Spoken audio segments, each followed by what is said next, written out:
আমাদের নতুন ঘরটাকে আমি একটু একটু করে খুবই কম খরচায় কিভাবে যে সাজিয়ে তুলেছি সে তো আমি সবই তোমাদের সাথে শেয়ার করেছি। জানো, এই ঘরটাকে ছাপড়ি থেকে পাপড়ি করে তোলাটা একদমই ইজি ছিল না। আর এই ঘরটাকে সুন্দর করে যত্ন করে সাজাতে গিয়ে আমি তো নিজের যত্ন করতে একদমই ভুলে গিয়েছিলাম। তাই আজকে আমার বয়ফ্রেন্ড আমাকে কিছু না বলে সারপ্রাইজ দিতে হুট করে আমাকে নিয়ে চলে যায় রিয়াস মেকওভার এন্ড হেয়ার স্যালনে। আর স্যালনটার ভেতরে ঢুকে তো আমি পুরো শকড হয়ে যাই স্যালনের সুন্দর অ্যাম্বিয়েন্স দেখে। জানো তো, ঘর তৈরি করতে গিয়ে আমাদের সব টাকা খরচা হয়ে গিয়েছে। তাই আমি তো একটু চিন্তায় ছিলাম, কারণ স্যালনে গেলেই হাজার হাজার টাকা যে কি করে খরচা হয়ে যায় তা তো বোঝাই যায় না। বাট এই স্যালনটা কিন্তু একটু অন্যরকম, কারণ এখানে চলছিল নববর্ষ স্পেশাল অফার। এখানে অফারে ফেশিয়ালের স্টার্টিং প্রাইস এখন শুরু হচ্ছে মাত্র 300 টাকা থেকে। ডিটা এন্ড হেয়ার স্পা তোমরা মাত্র 500 টাকায় করে ফেলতে পারবে। আর এখানকার স্টাফদের বিহেভিয়ার এন্ড সার্ভিস দুটোই কিন্তু টপ ক্লাস ছিল। আমার হেয়ার স্পা কমপ্লিট হওয়ার পর নিজেকে আয়নায় দেখে আমি তো পুরো প্রেমে পড়ে যাই। আমার হেয়ারটা খুবই সফট, হেলদি এন্ড স্মুথ হয়ে গিয়েছিল।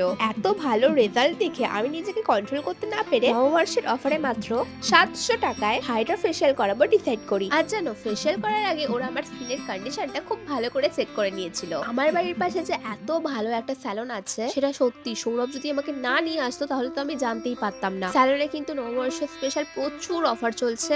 আর এখানে না মেকআপ ক্লাসও করানো হয়, basic to advance bridal, mehendi, nail extension সবকিছু এখানে শেখানো হয়। স্যালনের কন্ট্যাক্ট নাম্বার আমি স্ক্রিনে দিয়ে দিয়েছি।